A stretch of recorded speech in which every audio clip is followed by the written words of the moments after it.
Hello मेरा युट्युबका सम्पूर्ण दर्शकहरूमा अभिवादन टक्राउँदै तपाईहरुलाई आज म यो कृषिसँग संलग्न जैविक खेती अन्तर्गत अगबरे खोर्सानी सबैको भान्सामा सबैलाई मनपर्ने यो अगबरे खोर्सानी जो स्वास्थ्यका लागि राम्रो हुन्छ र यो बजारमा आएको त सबैले देखेका छन् र बारीमा चाहिँ कसरी हुन्छ र कसरी हामीले उपार्जन गर्नुपर्छ यो तपाईहरुलाई म यहाँ सानो भिडियो म आफै पनि गाउँमा रहने भएकोले शिक्षण पेशामा रहँदै पनि उब्रेका समयहरूलाई यसरी केही समयलाई खेतीबारीमा म लगाउने गर्छु र यसरी म आज यो मेरो एउटा खर्सानी बारीमा आएको छु र यो खर्सानी भर्खर मात्रै लगाएर यसरी तयारी गरेको यो मल्चिङ प्रविधिद्वारा तयारी पारिएको बारीमा खर्सानी लगाएर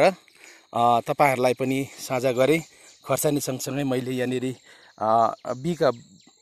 बिरुवाहरू पनि लगाएको छु र यो कस्तो हुन्छ तपाईलाई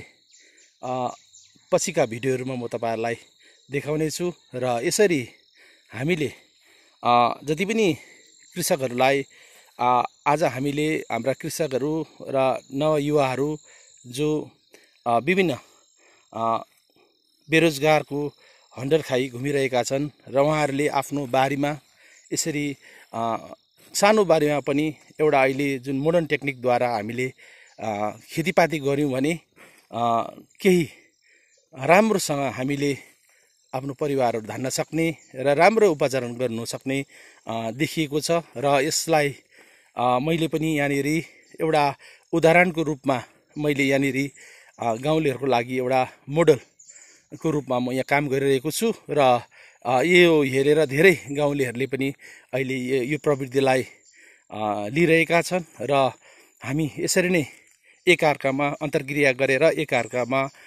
सहभागिता र सहकारिताद्वारा हामी खेतीपातीलाई अगाडि बढाउन सक्छौं र जसले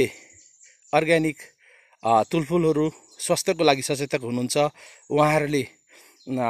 यो मेरो भिडियोलाई पनि शेयर गरिदिने र अझै धेरै मानिसहरुसँग पुर्याइदिने तपाईहरुले लाइक गरिदिने त्यो गरिदिनु भयो भने यो हामी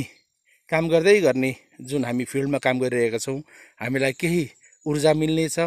तपाईहरुको त्यो सानो सहयोग र सहयोगिताले हामीलाई केही आत्मबल मिल्नेछ भन्ने लागेको छ र कृषकहरुको लागि तपाईहरुकोबाट पनि सधैँ नै हामी सचेत भयौं भने साच्चै नै भोलि गएर एउटा राम्रो स्वास्थ्यको लागि हामीले साच्चै नै स्वच्छ र पुष्टदायक तुलफुलहरू हामीले पाउन सक्छौं, हाम्रो भान्सामा पाउन सक्छौं भन्ने मलाई लागेको छ। हवस् त आजलाई यति नै।